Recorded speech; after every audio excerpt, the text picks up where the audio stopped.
Artist Marjolijn Dijkman has shown work and realized individual as well as collaborative projects on site in a range of venues from Rotterdam to Tbilisi, Marrakesh to Mexico City or Cameroon. Running through all her work is her observation of the ways in which people relate to their surroundings.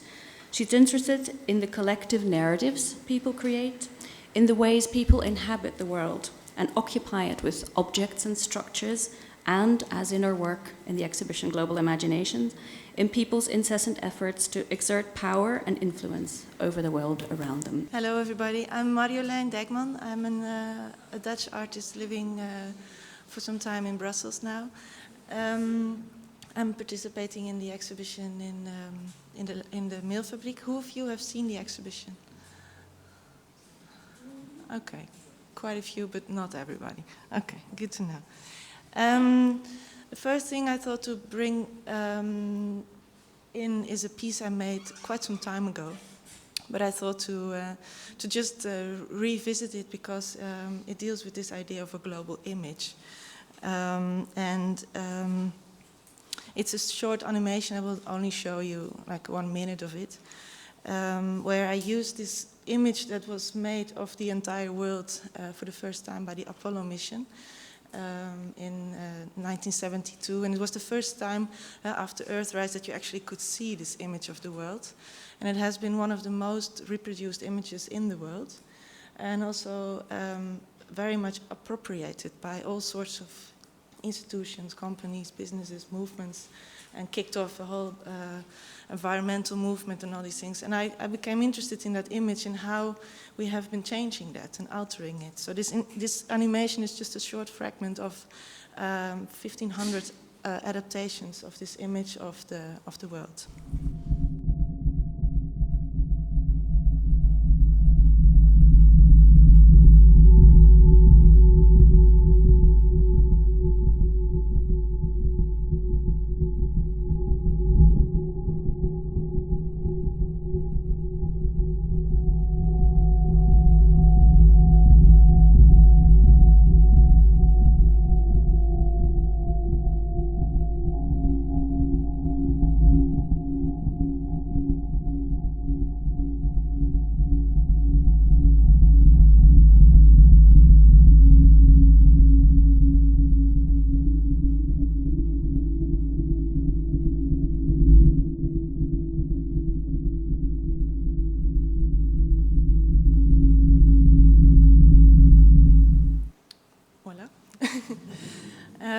Something I found very interesting was the huge amount of hands touching the globe. Like we really like to hold it on our finger and wobble it around and touch it, like it's a size that we can handle, you know? Another piece that deals with the imagination of the world or visualization of the world is a piece that I have been working on for the last 10 years. And it's inspired by the first world atlas that was ever produced. It's called Theatrum Orbis Terrarum.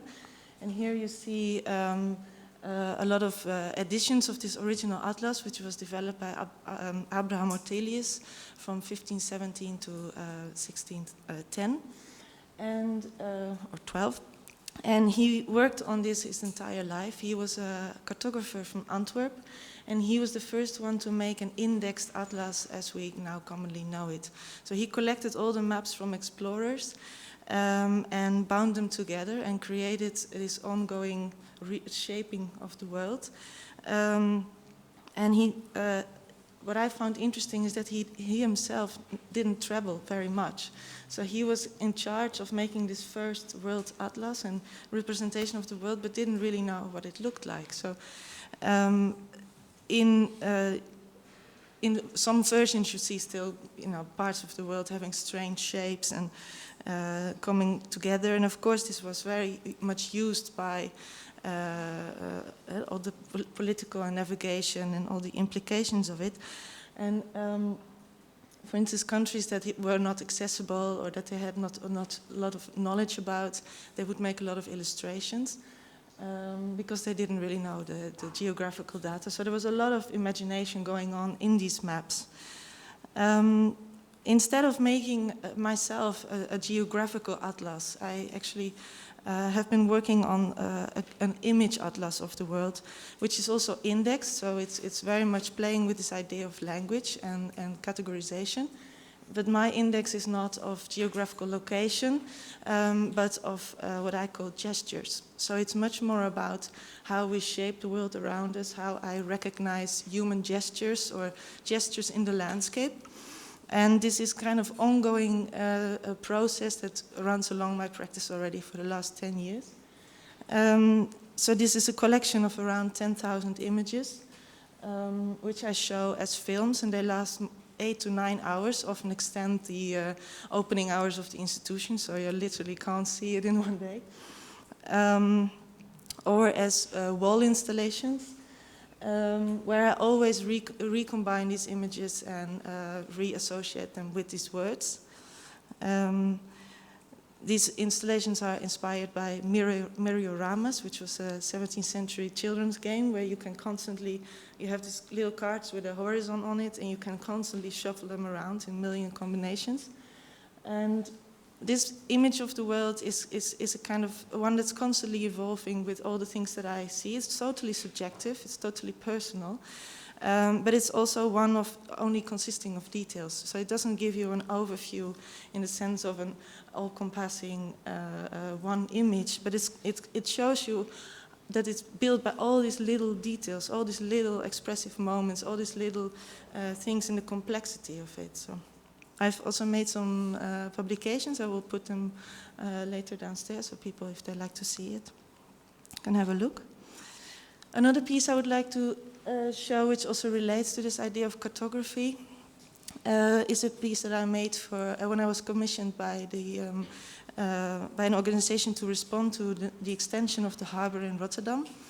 They were going to extend it with 1/5 the Maasvlakte in Rotterdam, and I was one of the artists to respond in the very early stages of this extension. The reason for the extension was that there were China-Max ships coming from China were so big that they actually didn't fit into the old harbor. And so they had to build new land into the sea, and this harbor has been extending for the last hundreds of years from the city of Rotterdam bigger and bigger into the sea, and it's constantly expanding. I became really interested in the idea of this creation of new land and all the rhetorics that come along with that. And also it was around the time that our prime minister, who was here then, said that we had to relate back or think back to our East India Company spirit, or there were all this very problematic heroic exhibition in the Maritime Museum in Rotterdam, which was called Power and Glory, showing our heritage as something was all very confronting. But I got fascinated by these old drawings that people used to make when they discovered new land.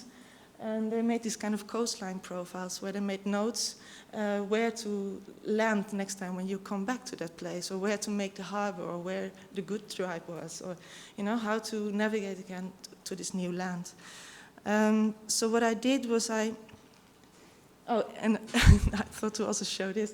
I was actually quite fascinated that Abraham Ortelius, who was the authority on cartography, also made a map of Utopia,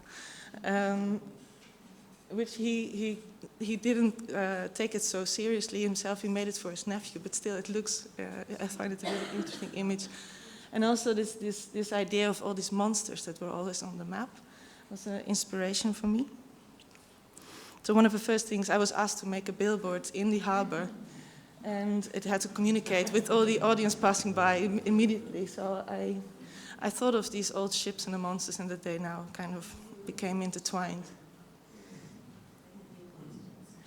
And then I made a film, so I was circumnavigating this new island they made. The first stage of the harbor, they had to build an island into the sea, and they had to dredge it, and it had to sink in, and then they could actually connect it to the real land. So for some time, there had been a virgin island in front of the coast of the Netherlands, but nobody could set foot on because you would literally sink into it. And there was this virgin land in front of the coast. I thought, it's really a beautiful idea to do something with that. So I actually made a film, and I will show you, it's more than 20 minutes. I'll just show you a short fragment of it, where I show you this new land. I don't go on it, of course, so you're looking at it and you hear fragments from all different films that I collected, sound fragments where people are discovering new land, or they're marooned on new land, or they're pirates, going to bring treasures there, or there are all this kind of colonial and historical narratives that are coming along with this new land that I actually projected onto this new Dutch land. So.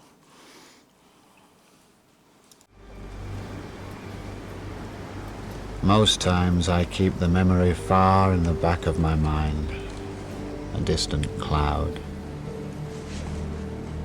But there are times when the little cloud spreads until it obscures the sky.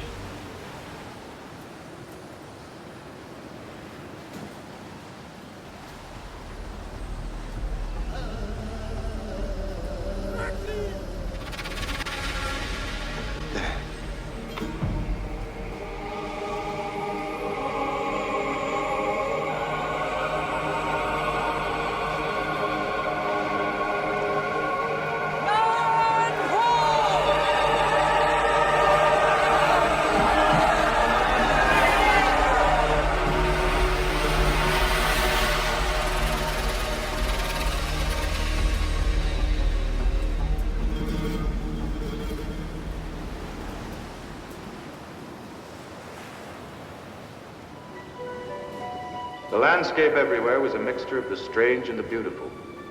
Volcanoes surrounded by tropical palms and sandy beaches. A riot of wonderful hues and fantastic colors. And except for that fire we found on the first day, there was no evidence that man had ever set foot here before.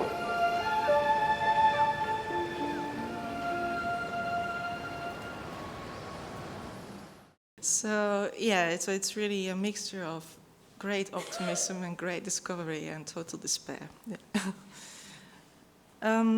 The next piece I like to show relates very much to that, to film, imagination in film, but more to science fiction. This one was commissioned for the Sharjah Biennial in the United Arab Emirates, where I was invited to make a new work, and often when I go to make new work, I do site visits and I have some research time in advance. And when I arrived the first time in Dubai, it was before the crisis, 2006. I don't know the situation right now, but then everywhere were these amazing billboards announcing the future city. Like here, in this really hot environment. But the city that was announced wasn't really appealing to me as a city that you would really like to live. Here you can see, I don't know if it's sharp, but you can literally see zeros and ones dropping from the sky, which I immediately thought was a reference to the Matrix, which made me really wonder, like, why would you announce a city here in this desert referring to the Matrix and this science fiction language, where does it come from?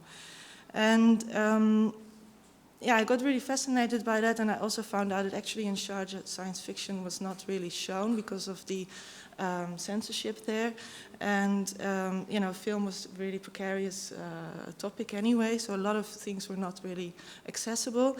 But so I thought to explore that, and I even found this cinema in the middle of the desert on the border with another emirate where Pakistani and Indian workers would go to watch Bollywood movies because they were forbidden in the city. So it was really something in the margins of the society.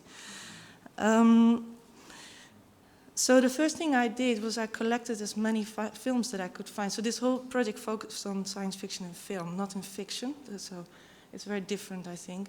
The first thing I did, I collected as many films I could find, and I placed them on the date that they are actually staged. So not when they are produced. So this timeline then started in 2008 and ends in 800,000, 2,701. And I made this little cabinet. I was inspired by the market situation where all the people had fortune tellers and magicians and were selling their goods, and I thought I wanted to be in public space so people could actually go into this piece. So I made this place where you could watch a film, a 1-hour movie. that takes you through all these different scenarios. So it's a 1-hour film, and you always mentioned in what period of time you are. Something that I discovered, what I found very fascinating, is that you can see, well, the top one is the Arab timeline, and the bottom one is the English timeline. So if we use the timeline that we understand here, we take the English timeline, you see that in the beginning there's lots and lots and lots of dates, and the more you go into the far future, the fewer dates you will find. Also, the more recent films are all staged in the near future, and the more you go into the far future, the more you go into the past of science fiction, I found out. Something interesting that the future, the future kind of has shrunk in my idea, and I thought, yes, okay, so now we're living in this science fiction. So, 5 minutes. Something that also really struck me was this idea that most of these films were produced in industrialized countries. And that science fiction is, all these films were all negative. I couldn't find a single positive about a film about the future. And that they're all, when you talk about global imaginations, all these movies, most of them, they all have this global scenario. The whole world will be an ice age, the whole world will be invaded by aliens, the whole world will be a desert. And there's never this kind of local dispersion that we kind of understand in our reality. And it's something I'm still busy with in my work. I also made, to come back to this billboard, the original inspiration, I made this billboard, a chroma key billboard, in the Heritage Museum that was built for future tourists. So it was a reconstruction of how you used to live a future tourist. So it's already a time machine to think about all the kind of more localized future scenarios. Okay, then what I will do is I will just say very few words about Innovum for Space. It's a platform that I founded with my husband 10 years ago, and we we work on long-term projects with other artists, research projects and exchange projects. And amongst others, we've been working now for the last 9 years with artists in Cameroon, for instance, and we have a place in Brussels that we use as a home base, and we work with other institutions to realize our projects. And during one of the projects, the one in Cameroon, we did something during the independence celebration in 2010. I thought to bring in as well for the conversation. It's my husband Martin together with Alioune Moussa, and they made a project with T-shirts that people had to, 2 pairs had to choose one T-shirt, the one they felt connected with, and they had to tell about what they think independence means. But something that struck me as well, thinking about globalization, is that actually this word globalization was in the dictionary introduced in, for instance, in 1951, and it was very commonly used in 1960. And I started to think like, okay, you have the independence of all the countries, so you can't use colonial anymore, imperial, we need a new word. So basically now we have globalization. That's something I wanted to bring into the conversation today. And I want to end with the work of an artist we are currently working with, Jean Katambaji, artist from Congo, living in Lubumbashi. His studio is this, but then multiplied with lots and lots of inventions he made. This is called Rotation, and this machine is supposed to have a world-changing effect because he says that the world is going around the sun, going around its axis. But you up in the north, you move very fast. We are on the equator. It takes us an enormous amount of time to go around. And we're really, really tired. Everything goes very slow here. So he made a machine to actually make a third rotation, so that everybody will spin at equal speed and development will be spread around more equally. So, okay. Thank you.